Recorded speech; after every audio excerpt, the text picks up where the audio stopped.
Welcome to mould yourself. இன்றைக்கி நம்ம புதினா சட்னி எப்படி செய்யலான்னு பார்க்கலாம். என்னடா புதினா சட்னின்னு சொல்கிறாரேன்னு பார்க்க நினைக்காதீங்க. இது எல்லாமே நம்ம பச்சையாக போட்டு அரைக்க போகிறோம். எல்லோரும் வதக்கி அரைப்பாங்க. இது அப்படி இல்லை, எல்லா இன்க்ரீடியன்ஸுமே பச்சையாக போட்டு அரைக்க போகிறோம். ஆனால் அந்த பச்சை வாடை எதுவுமே இருக்காது. ரொம்ப டேஸ்ட்டாக இருக்கும். இட்லி, தோசை, சப்பாத்தி, தயிர் சாதம் எல்லாத்துக்கும் சாப்பிட்லாம். இது ரெண்டாவது, இது நல்ல ஜீரண சக்தி கொடுக்கும். அப்புறம் குழந்தைங்களுக்கு கொடுக்கும்போது குழந்தைங்களுக்கு பசி உணர்ச்சி அதிகமாக தூண்டி விடும். அப்போ அந்த குழந்தைங்க நல்லா சாப்பிடுவாங்க. அதே மாதிரி இதுக்கு என்னென்ன இன்க்ரீடியன்ஸ் வேணும்ன்ட்டு சொல்கிறேன். ஃபஸ்ட்டு 2 செல்லு தேங்காய் எடுத்துக்கோங்க. அப்புறம் பச்சை மிளகா, ஒரு 4-5 பச்சை மிளகா. உங்களுக்கு காரம் வேணும்னா கூடவும் போட்டுக்கலாம். அப்புறம் 1 கப்பு புதினா எடுத்துக்கோங்க. அதுக்கப்புறமேல ஒரு பெரிய வெங்காயம் 1, அது கொஞ்சம் நறுக்கிக்கும். பெரிய வெங்காயம் சின்ன வெங்காயம் கூட போட்டுக்கலாம்.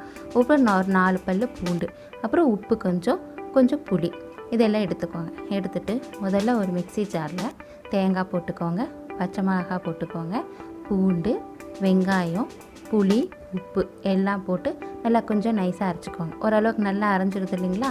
அதுக்கப்புறமேலு புதினா போட்டுக்கோங்க. ஏன் புதினா கடைசி போடணுன்னா, முதல்ல போட்டிங்கன்னா இதெல்லாம் அரைப்படாது, புதினா நல்லா அரைஞ்சிடும். அப்போ அது நல்லா டேஸ்ட் இருக்காது. அதனால் இதெல்லாம் அரைச்சதுக்கு அப்புறமேலு புதினா போட்டு அரைச்சிங்கன்னா நல்லா அந்த புதினாவும் அரைஞ்சிடும், அந்த முதல்ல போட்ட இன்க்ரீடியன்ஸுமே நல்லா அரைஞ்சிடும். டேஸ்ட்டு நல்லாயிருக்கும். நீங்கள் எல்லாத்துக்குமே யூஸ் பண்ணிக்கலாம். தோசைக்கு, சப்பாத்திக்கு, இட்லிக்கு, எதுக்கு வச்சு சாப்பிட்டினாலும் நல்லா டேஸ்ட்டாக இருக்கும். ரெண்டாவது, ஒரு 5 மினிட்ஸில் நம்ம இதை ரெடி பண்ணிடலாம். இதுக்கு ஸ்டவ் வேணும்னு அவசியமே இல்லை. உடனே டக்குன்னு ஒரு வேலைக்கு போயிட்டு வராங்களா, ரொம்ப அலுப்பாக இருக்கா, உடனே வெங்காயம், பச்சை மிளகா இதெல்லாம் இருந்தாலே போதும், புதினா இருந்தால் போதும், சட்னி ரெடி பண்ணிடலாம். 2 மினிட்ஸ் ரெடி பண்ணி சாப்பிட்றலாம். போன வீடியோவுக்கு உங்களோட கருத்துக்களை எல்லாம் எங்கள் கமெண்ட் பாக்ஸில் போட்டிருந்தீங்க. ரொம்ப நன்றி. அதே மாதிரி இந்த வீடியோவுக்கும் உங்களோட கமெண்ட்ஸை நாங்கள் எதிர்பார்க்குறோம். இதே மாதிரி அடுத்த ரெசிபியோட அடுத்த வீடியோவில் சந்திக்கலாம்.